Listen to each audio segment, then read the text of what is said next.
Okay. Doesn't have to be a video of me, but... All right. Okay. So the first thing that you have on here, actually, before we go to this, is it okay if we just talk about a few things about the overnight? So, did you feel any nausea at all? No, I was okay. No, you were fine. I had a little bit after I ate a salad last night. Okay. And after I ate that because I had another low blood sugar, I had the milk with sugar in it. Yeah.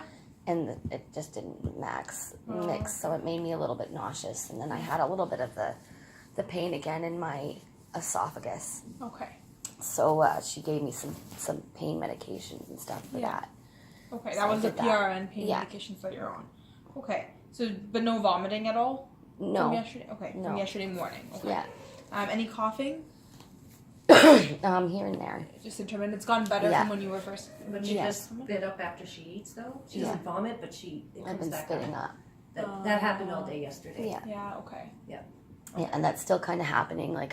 We went to the minced food right now, and it's still I still feel it coming I up. constantly have to drink something. It's always feeling like it's lodged there, and I can just go, and it will come up. Okay.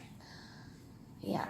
Okay, and how long has that been going on for you? You said for a few months now. You feel that it's kind of almost coming out. Over a year. Yeah. Over a year. Yeah, she's been hospitalized for this before. Yeah. A few times, and I know that I'm getting hospitalized, and they're putting me in for DKA sometimes, and I really don't think it is.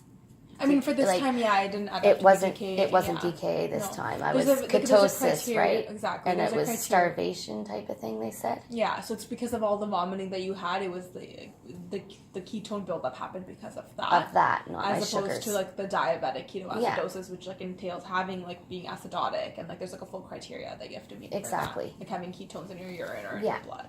Yeah. Yeah. And so I kept them down by drinking water and apple juice, which I've been told to kind of keep myself a baseline stable, because if you don't have sugar going into your body, then your body breaks down into fat, right? Yeah, exactly. So I am right in that. Yeah. Okay. So in terms of getting a low. in terms of getting a low, and if I'm going into a ketosis state. Yeah. So if I can't eat and stuff like that, I've been told to drink water and apple juice to kind of give me sugar. Yes, exactly. So that I'm not, because my body's going to look for that sugar, right?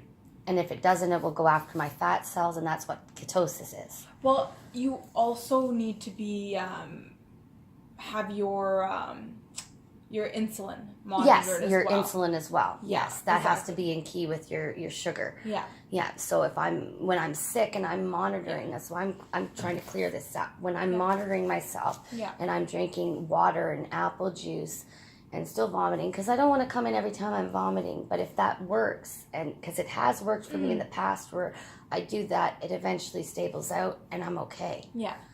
So, I can maybe print you a sheet of information on how to prevent DKA. Yeah, I'd appreciate that. So I can, I can make a copy for me. Yeah, of course. So I can I'll do that actually, so that you have a bit more. So I can have more exactly fresher. What you should do. Yeah. Okay, so I'm gonna get something for that. Okay. So in regards to that, typically when somebody comes in with a DKA, their blood sugar is actually really high. Like they are getting enough sugar to their body. It's not just being put into their cells because the insulin requirement isn't there, so that they don't have the insulin. But because with you, it's not necessarily the case that you're not keeping up to date with your insulin. So there's many reasons why somebody can go into DKA. There is insulin deficiency, so maybe you're not keeping up to date with getting your insulin. There's an infection. There's other sorts of metabolic processes that are going on that can kind of precipitate you into DKA. Yes. But with you, with the starvation ketosis, it was exactly that. You were throwing everything up, and then that's why your body started breaking down the fats. And that's the gastroparesis acting up on me. Exactly. So yesterday, when Dr.